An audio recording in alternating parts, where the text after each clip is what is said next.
My name is Roché. I'm from South Africa, but I lived in Mozambique, Qatar, and Oman. I am a third culture kid, which means that you live in a country outside of your passport nationality or outside of the country that your parents are from. You take parts of the cultures that you've lived in and you kind of make it your own. Although it wasn't always an easy journey, I think it's shaped me into the person that I am today. I feel as though I'm a lot more resilient and open-minded.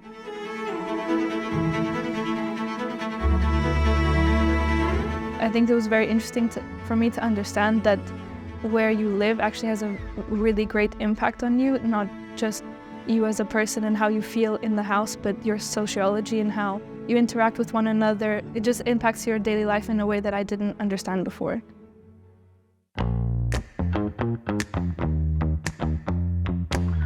I've always had a love for writing, and before coming to IE, I had no idea how my love for writing and my passion for architecture could go together until I came to IE and realized that there's a big overlap between the two industries.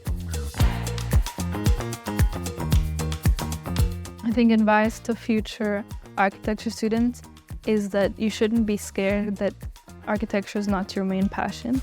At university, you'll be able to see how you can link the two and possibly explore a niche within architecture, because architecture is so broad. It's not just drawing, it's not just making buildings. There's so many smaller parts of architecture that are equally as important that people just don't know about when they think of the whole architecture as an industry.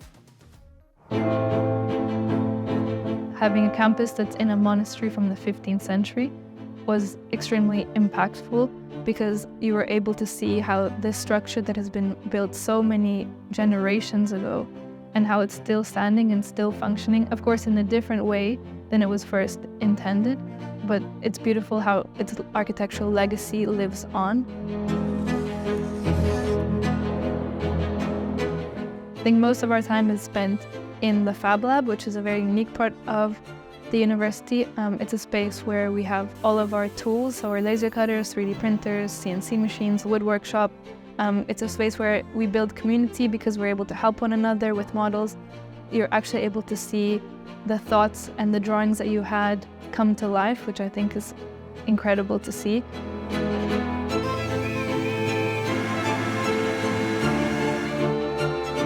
I think it's also maybe a unique part of the degree is that we work together so much, even though our projects are in the end individual and we're graded individually. Where we work allows us to build a community, to help one another, to give each other advice.